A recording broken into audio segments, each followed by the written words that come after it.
for those of you who won't settle for the wide path, this is your place.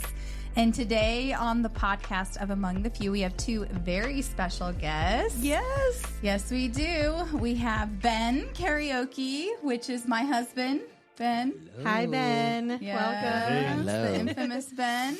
And then, Lindsay, you want to introduce? This is my honey. This is Joe Schumann. He's usually behind the desk. He's the one that's helping us produce the show. But hey, we're flying blind today. We don't know what's going on, so hopefully this records. Yes. Yeah, we're good. It's all going to be good. Yeah. Well, we're going to jump right in because we thought it would be awesome for perspectives of our marriage and how we came together in our relationship, in our marriage, to come together and let the men share the story. Uh-huh. Would that be fun?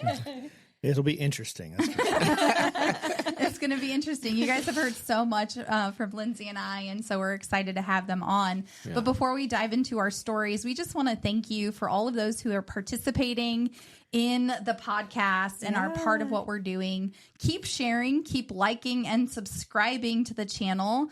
Obviously, our goal is to get the information and the messaging out about the among the few. And we want to live that narrow path with the Lord. And so if you like it, share it, subscribe, tell people about it, and keep coming back. You know, when I love a podcast, like 10 of my friends get a text message. Mm-hmm. So, I mean, be that person for us and help us spread the word, because that is the only real way that people get out there or that we get out there. I think texting it's better than sharing it through the app or whatever, because I think it makes it more personal. Yeah, yeah, I mean, we have group chats. We're dropping them in. Like I was telling you guys about this amazing podcast I listened to yesterday from the Live Free Josh Howardson podcast. I do that all the time. So if you love us, tell someone. Tell somebody about it. Yeah. All right. So, gentlemen, who wants to get in the hot seat? And the whole goal today is to share. They're both Ben, pointing at first. each other. The goal today is like for Lindsay and I to stay quiet and let them share from their perspective, like how they met us, what drew them to us, and kind of our marriage journey. But can we start by saying you guys are doing an amazing job with the podcast? Thank you. I've watched almost all your episodes, and they have been fantastic. So thank you for sharing truth in your hearts with the world. Let them know about, these topics that sometimes we don't get to share from the pulpit, but now we can have conversations about them. And putting ourselves into the line of fire, so to speak, from people who don't necessarily believe the same thing. And it's courageous and brave. So good job. Yeah. Thanks, guys. That makes me feel good. Yes, it does. Hey. All right, who's up? Ben, we'll go alphabetically. So, all right, Ben, our journey. How did we meet, and tell a little bit about our story? let me start by saying that I was born and raised in Kenya. That's in East Africa. And you can tell Kenya is a long way from where we are right now. And at the age of 21, I migrated to the United States to come to college. That was my goal, at least. And I landed in Columbus, Ohio. I did not know anybody in this country. Even the people that received me at the airport, this is the first time I got to meet them. So it was quite scary, just coming all those miles to start a brand new life. But I think when you're young, you're kind of naive. You just want to go get it. You don't think too much about, I don't think I would do that when I'm this later in my life. But 2 years into it, when I came here at the age of 12, that's when the first time I grew up Catholic. And in class, one of the boys called Hosea, who was a preacher's kid, introduced me to salvation and really hammered my theology on our Catholic belief, which I came to realize I didn't even have a belief system. And that's when I really came to understand that I'm supposed to be born again. And I got born again for like a day. It didn't stick. And then at 17 in high school, one of the Christian leaders, again, it was a Catholic high school, but all the Protestants had their own thing going on. Then again, they approached me. He approached me and he cornered me. He spoke to me for quite some time. and I was so convicted. I got born again. I was on fire for about 1 year. I was on fire for about 1 year. But when I would go home for the holidays, that's what you guys call what? What do you call? Yeah, break. Break. There was no discipleship. So I kind of backslid again. So, and then here I am at the age of 22 now. I'm in the United States. And here comes God again. Like every 5 years, he would come knocking. But this time I'm in Columbus, Ohio, at a church down in Columbus, Ohio called World Harvest Church. And I took somebody to church. I did not want to be there. On Friday, drunk, promised a lady I would take her to church. She was very excited. And Sunday morning, I was like, I got to keep my... And when we went, I came to Christ. I really surrendered my life at that point. And that was October 26, 2003. And it was in that very church 2 years later that they had a Bible school. And I was admitted to Bible school. And there was a girl that came to Bible school called Jackie. I was a year ahead of Jackie. Yeah. And when she came to Bible school, I was a leader of our outreach team and would take all these students to my neighborhood. I live in the inner city. And they would come with me every week and we would invade my neighborhood. And we were getting ready to do a crusade in that neighborhood. And that's when Jackie came to Bible college. But the thing that caught my eye with Jackie is that it was a predominantly black neighborhood. And it was not natural for a suburban white girl to just come in there and feel so comfortable and like she's at home. It took a while for anybody that did not grow up in their hood to really get used to the ministry. But she came and she was all over the place. And I was like, hey, what's going on with that girl? Where's she from? So I sent my roommate, who was an older white Australian man, so she was not going to suspect anything of him, to go and investigate about that girl. And he came back and said, she is really something. But our first encounter, we had to pass out flyers for an event that our church was doing. I did not have a car, and I needed somebody to ride with. So the team leader told me to ride with Jackie. So we rode. We had to go 2 by 2, and we knocked on doors after our flyers we were done with the flyers. We talked the whole time. And when I came back, I told my roommate, this girl is really unique. Up to that time, ever since I'd been born again, I had not really had any interest on anyone. I was just full-blown Jesus only and ministry. And this is the first time I saw somebody that was like, caught my eye. And then the second one is when she came to our neighborhood now, and she was all over the place. And I'm like, okay, she caught my eye. That's when I sent my roommate and said, she's a woman of God. She's a woman of God, mate. And was that your Australian accent? That's your Australian accent. That's my roommate's Australian accent. And that's how I met her for the very first time. Yeah. Yeah. Cool. Yeah. I love that. That's cool. So how long did you guys date? From the time we met, we did it for 1.5 years before we got married. Mm-hmm. The first 6 months were really rocky. Very rocky. Because I really needed to know that she's the one. And for whatever reason, she already knew she was the one. Yeah. She already knew. One of those days, I was a reader of the outreach, like I said earlier, but I was not feeling well one of those days. And I stayed home and my team went. But I found out that the other team, which was led by a different guy, they were having like a party, like a fellowship. And he sent Jackie to come and pick me to go to that fellowship. Say, since you're not feeling well, just come hang out with us. So guess who gets sent to pick me? Sounds like they were like working it out for you guys. These guys are like, Jackie, go pick Ben up all the time. So this is the second ride in her car.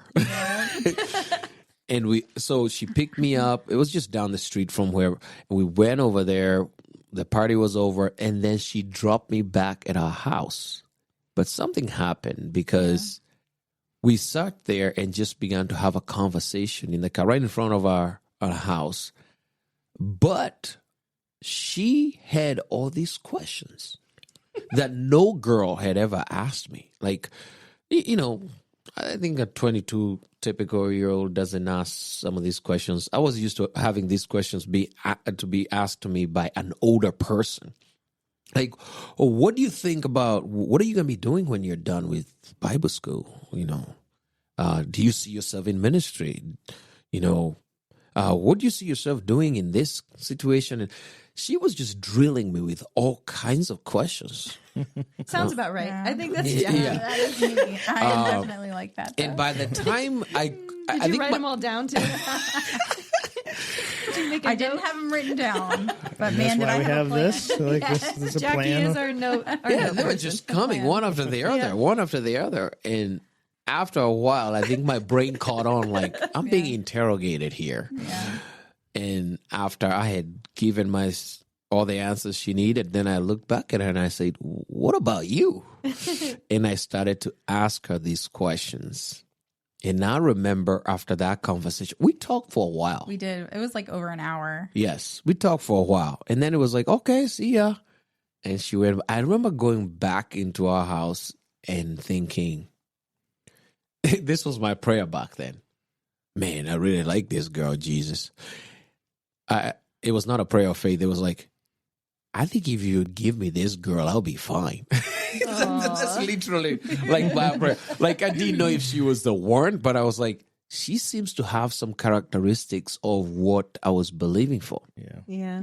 Because when she was at 16, and I can have you tell that later, she had written a list of the kind of guy she would like God to bring to her at a youth camp. And she put it away.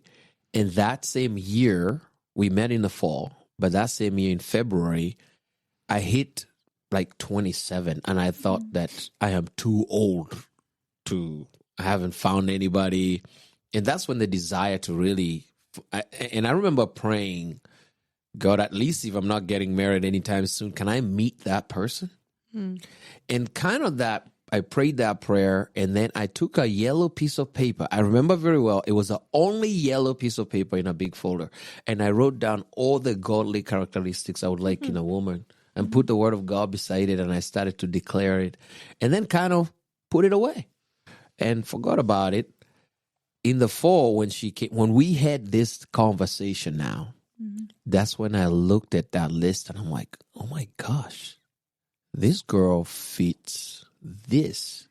The only thing is, I did not think she was going to be a white girl. Yes. That was not in my radar. Yes. That was not. I just believe. Had you ever dated a white girl? No. Had you ever dated a black guy? No. Yeah. No. Okay. Never dated a black guy. Never really cared for, never thought about it. But it was just amazing.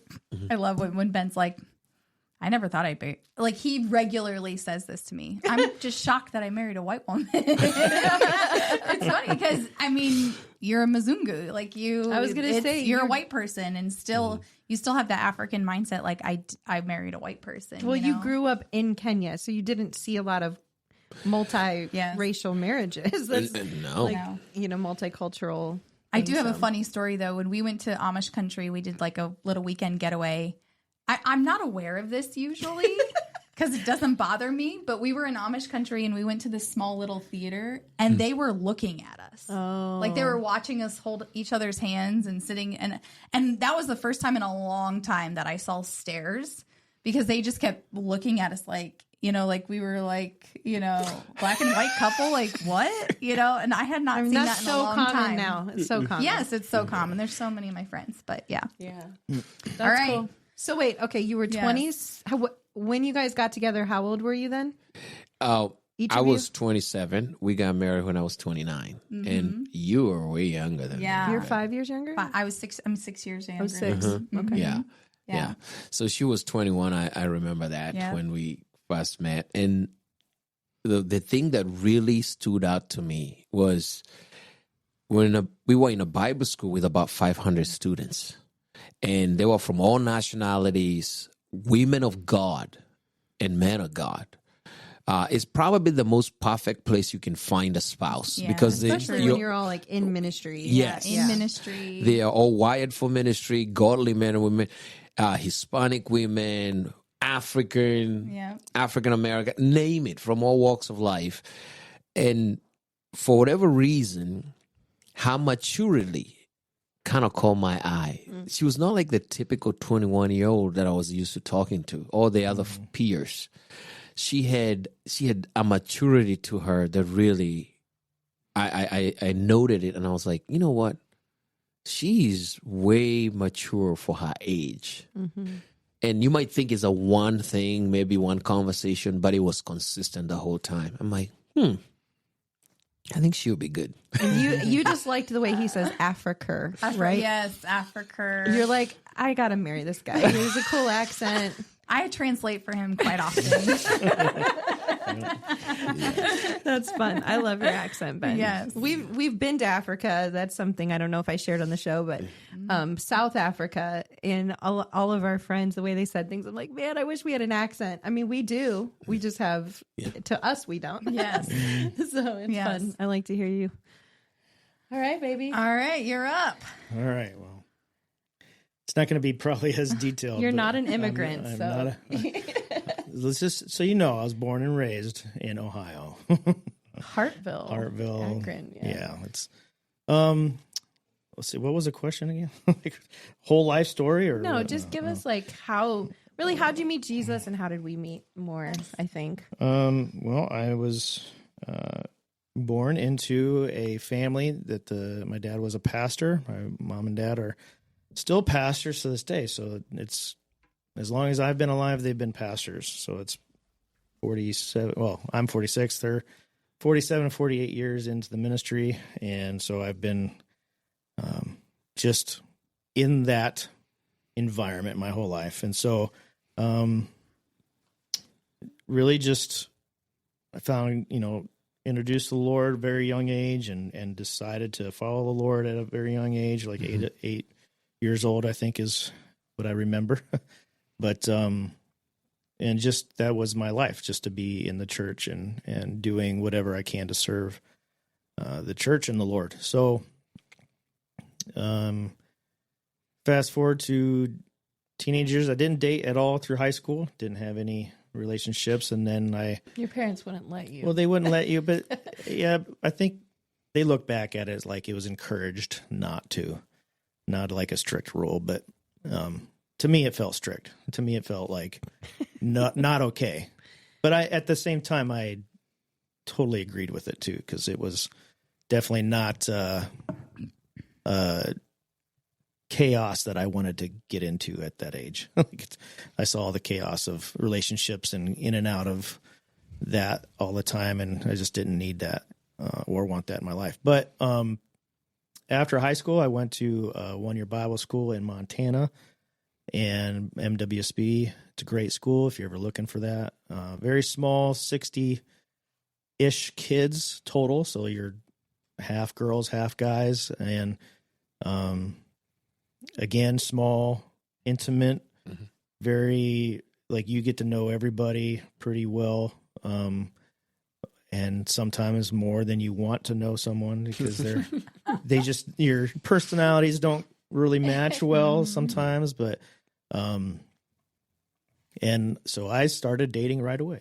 Like, I was with a girl all through that year, and I found out even this last weekend, like, that I missed and forgot. I didn't know about a lot of things that were happening because I was so, like, into this girl, and I just didn't pay attention. I was even Tasha. Her name's Tasha, yeah. And my friend had a cat named Tasha. I never liked that name. Then when it was his first girlfriend, I was like, Is she watching? Maybe. I don't know. I don't know. I mean, no offense to you personally.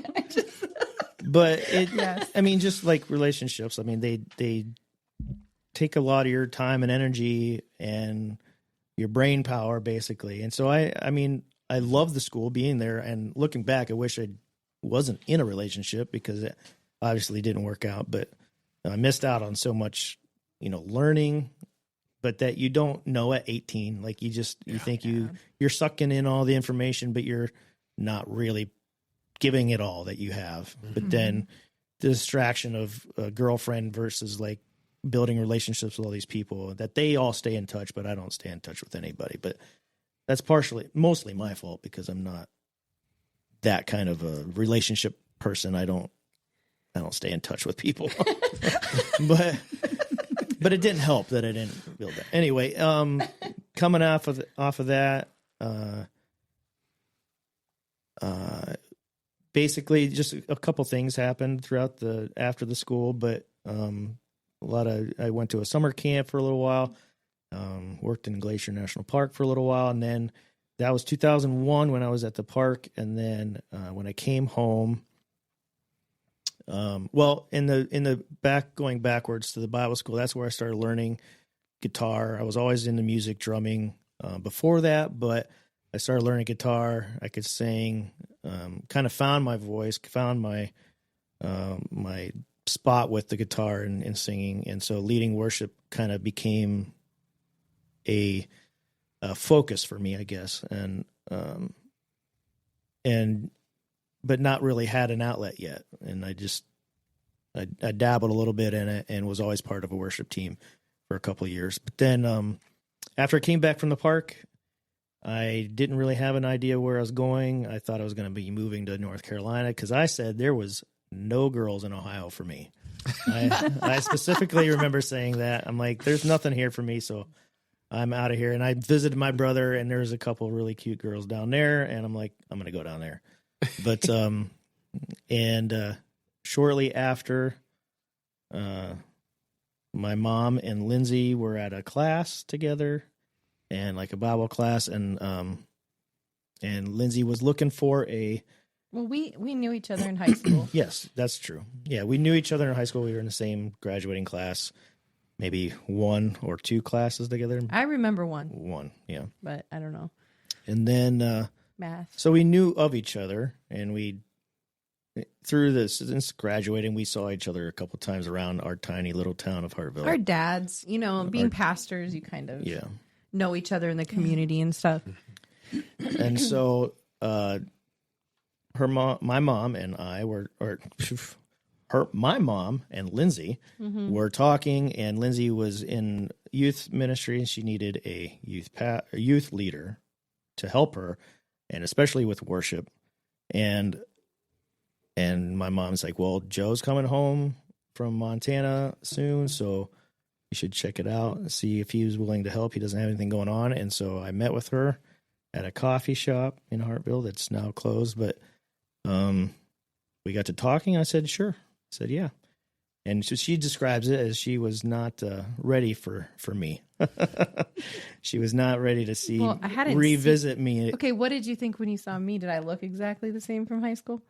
You looked exactly the same, pretty much. I mean, a couple years older, I guess. But, you also just got done doing laundry and work, so you're a little disheveled. But I came prepared. I made sure I had cologne on and nice clothes. But you know what happens? So when you're a high school senior, you have zero facial hair.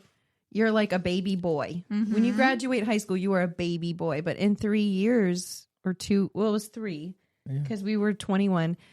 He had like a beard. He had like a manlier build. Like he changed a lot, I had facial hair. Yeah. Yeah. But I was like, shoot, what is happening to Joe Schumann? Yeah. He was always cute, but he was like this little baby, just sweet little face. And now he was a man. And I was like, okay. So truth be told, like it was just pure primal attraction at first for me. Well, I always thought she was very pretty. But it was just never, we were in 2 different walks of life. And I mean, I didn't know nearly the details of her life, but I just kind of knew that in high school, she's just not the woman for me in the whatever. And we didn't ever have like any kind of interaction. So I never really thought it would ever be anything with her. But then but I was like, well, Lindsay's asking and she's always pretty. So yeah. And I knew her background a little bit as far as being a pastor's kid and that kind of thing. But so we did that I said yes. And I started helping her out for, I don't know. It felt like a long time, but it was only like 2-3 months. Yeah. And then we went to Acquire the Fire. Yeah. Conference. Acquire the Fire. That's Took a our throwback. kids there. That's a throwback. And we took our Yeah, kids up in there, Cleveland. and I found myself being very aware and taking care of her, and really just making sure that I was a good support for her and opening the door, make sure she has a pen. Put his hand on my back, and I was like, those like moments. You guys remember those first moments? I think you probably allowed yourself to be taken care of too. Of course. No, I'm saying. Hey, back in those days, women waited for men to like make those moves and stuff. Like I didn't make a move on him. Did you? Oh, I think Ben considers me taking the first step in the questions that I asked. Yeah, but I didn't. I mean, when we left that conversation when we were parked out front, I knew that this was the guy. So there wasn't a lot of hesitation for me because I was like, listen, he was saying things that were on my list that I had written down when I was 16. And obviously I've been observing him for quite a bit. So I knew that he had all the characteristics that I was looking for. There was an attraction there. Although, I mean, I never judged him on his glasses and his clothes because they were a hot mess. I think the African came in that way. But well, Joe was a mountain man. I was like, who are you and why are you in so much flannel? Flannel, hiking boots. So many pockets on your pants. Oh, man, cargos. That was the back. Ben couldn't match clothes for nothing. Yeah. I mean, he'd show up in like neon and red. Cargo and shorts, cargo pants. That's all. That was what was in. Yeah. Women help men. Yes, with so the clothes. Well, they think. Yeah. So I think, Ben, when you say that, you said you thought I took the first move because I asked those really hard questions. Yeah, but like physically, because oh no, I would have never touched him unless he touched me. But like for like he put his hand on my back, and I was like, I mean, pure like. Well, I think we had lunch or something. Yeah, and kind of separated from the kids because we let them kind of roam a little bit, but then we sat in the same booth and our feet touched or something like that, and it's all those moments, You notice I miss those everything. moments. Yeah. All those little like he moments. handed me a pen. Here, give me your hand. And he like when he handed me the pen, he like touched my finger. I literally thought like lingered I was a little bit going longer. to Make sure there's die. not I was just like, here's oh the my pen. gosh. I literally thought I was dying inside. Like the whole weekend, I was like, this is it. Like it's happening. Our little moments were because he's a leader. We had to be, very respectful of things. But the moment of like, we always did prayer at the end. Oh, so we would always find a way to be next to each other so we could hold each other's hands during prayer. yes. Just coincidentally, no, right? but I was busy addressing people. But every time I would turn, she's right here, and she has to be the person I grab her hand. Obviously, yes. Obviously. I mean, you take your wins when you get them. Did everybody know, like later on, like, oh yeah, I could see it. Like, sounds like they were setting you guys up. So. Not many people knew Really? until we had like really made the announcement. Until we really made the announcement, because one of the things is that I was so lost into God and ministry, and plus I looked like a hot mess. I was broke. I was kind of like a John the Baptist. It was you were Jesus. John the Baptist. Yes, He's it was Lucas, Lotus and souls. honey. Didn't matter. Like if you ask me Camel who's hair. band karaoke, they would just tell you one thing: ministry, the hood. That's all I was known for. Yeah. So to them to really think that I'm actually dating somebody and and my friends and it's Jackie, that was kind of was a shocker. a shocker for them. Like even my dudes, like my friends, they're like, "What?" And So then you guys hit it well. Yeah. Yes. Well, I have an we did. interesting question for you because you said you knew Lindsay in high school. Mm-hmm. So did you know the reputation she had in high school? Well, I thought I alluded to that. I knew just, I don't know, you profile people in the sense of like how they dress, how they act, and like the people they hang around. Yeah. So like, I just knew that it just wasn't what I wanted or was, and I never hung around that crowd. He always wore like cross necklaces. So coming to the cafe, were you like, hey, I'm going to go check this out to see if like she's legit and see I mean, for sure. I mean, there is a level of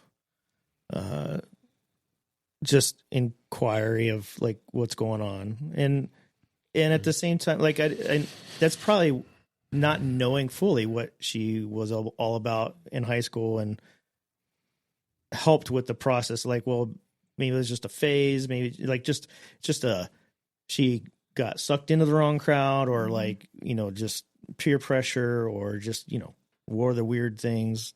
She was more of a, not goth, but grungy kind of, I don't know. I like just Nirvana different. and So Soundgarden and things so like there's that. more of a, I guess, more of a understanding that it would be easy for her to come out of that, but not knowing obviously the the struggle and how her deeper past and all that kind of stuff. But I think there's something to be said about like the four of us having the same kind of experience, which we actually got to see each other in ministry. So like every single week he's watching me with the kids, I was going the to share teenagers. that, just the ideas like that. The entire time, even before Acquire the Fire, I'm watching.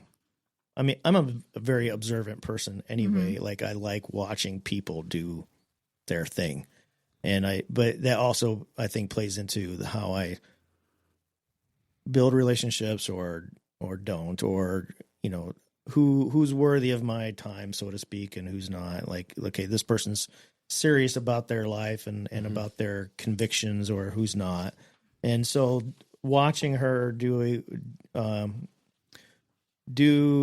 youth group and lead it, I could see, like, I mean, first of all, you could see it all over her. Her whole appearance was different. I mean, she was more my speed now, like as far as clean cut, kind of I don't know how you call that for a lady, but yeah, you definitely dressed differently, and makeup was different, and I don't know, and but you could tell that there was a hunger for the Lord. That, I mean, because we would have conversations a little bit about what to talk about at the youth group, and she would share what she's gonna share, and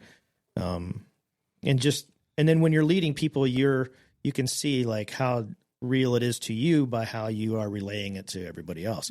So like she's coaching kids, she's going after them in a way that's, if it's not real, then it doesn't make sense. Like if it's real, it makes sense. Like it makes sense. But if it's not real, it's like a show, and you can tell easily if it's fake or not. So, I think that's very admirable that you knew her in high school, and like you didn't come with any preconceived notion of what she was going to bring to that cafe. You were open to it. So that was really cool. Well, and I think like some of, like I said, with the ministry side of it, for the two of you, for us, and, for listeners out there who are looking for a spouse, like this is put yourself in positions where you're serving alongside of other people and watch them. Like you don't have to have like an instant response. Like, obviously I thought he was cute. I mean, watching him lead worship and things like that, instantly I was like, oh my goodness. 'Cause like he's got such a beautiful gift. And I was obviously just, whoa, this is really crazy. Like I didn't see myself here. He didn't see himself here, but here we are together. Like what does this mean? So like there's all these things happening. I'm sure you guys felt the same. So put yourself in positions where you can watch someone for a while and actually learn their character. Yeah. And not just swipe left or swipe right. I'm just like, how in the world are people expected to meet people of actual quality anymore when they're only on dating apps? I don't know. Yeah, serving is a great way to meet people and really get engaged. Yeah. Well, this is just a snapshot of our stories. But before we conclude, we are going to do some rapid fire questions. You guys ready? All right. Maybe. Here we go. Couples question. Each of us. Who apologizes first? Ben? Me. Yeah. Lindsay, 100% me. 100%. Definitely not me. I don't apologize first. Yeah. No, I have to really mean it before those words come out of my mouth. He says I don't mean it. I don't think you do. I don't think you do. I was just taught Sometimes. really, our family is this way. We apologize quickly. I don't know if we fully mean it yet. What was it the other night? I did something that hurt you, and I'm like, I apologize right away. Yeah. I was like absolutely in shock. He Kept apologizing. I'm like, babe, who are you? That's good, man. Yeah. So you've learned. You've learned. He's grown. All right, next question. Who is more emotional? Define emotional. Yeah. Because I'm very unilaterally one emotion. which is frustration and I mean when it comes to like I'm a very even keel guy, but then when emotion comes out, it's usually in a negative light.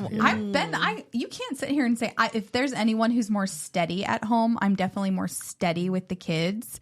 Ben can pop if there are things culminating and the kids are driving you crazy. I mean, you can pop it and be like, I'm gonna hurt somebody, Yeah, you I'm pretty chill as far as that. But if emotional movies, I'll cry my eyes out. You definitely everything makes me cry. You definitely I'm a have tender person. I'll say tender. You definitely have the full gamut of emotions I can be happening at any given time with you.